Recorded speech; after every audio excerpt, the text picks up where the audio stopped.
Une journée avec nous à la manufacture de porcelaine à Pilcodet-Olière. Cette manufacture existe depuis plus de 200 ans maintenant. Ils étaient plus d'une centaine d'ouvriers porcelainiers dans les années 80 et sont passés à 70 dans les années 2000 à cause d'importations étrangères. Avec notre vaisselle, on souhaite à tout prix préserver leur métier et savoir-faire à travers notre vaisselle colorée. Et aujourd'hui, c'est Gilles, chef de production depuis plus de 30 ans, qui nous fait visiter le site. Là, il nous montre l'une des différentes formes de pâte à porcelaine qui est là sous forme liquide. On voit que c'est tout un processus.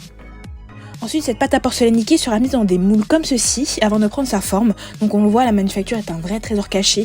Elle regorge de différents types de moules passant de la soupière en tête de lion à la théière jusqu'à même le ballon de rugby.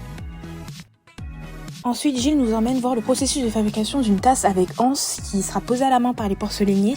C'est un travail très minutieux et qui demande beaucoup de savoir-faire et surtout de temps. On est toujours dans une logique d'éco-responsabilité et comme vous le voyez à la machine, les excès de pâte à porcelaine sont repris et seront recyclés et réutilisés pour la fabrication d'autres produits en porcelaine.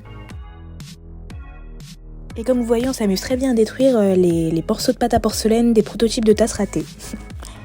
Après, Gilles nous emmène voir l'étape de l'émaillage de porcelaine, qui est une étape qui rend toute la brillance de la porcelaine et qui peut être fait à la main ou à la machine comme ceci. Et enfin, Gilles nous emmène voir l'étape de filage d'or d'une jolie tasse en porcelaine. Comme vous pouvez voir, c'est la mise en place d'une petite couche d'or sur le haut d'une tasse. On finit la journée par une petite réunion pour le lancement de nouveaux produits. A bientôt pour un nouveau vlog.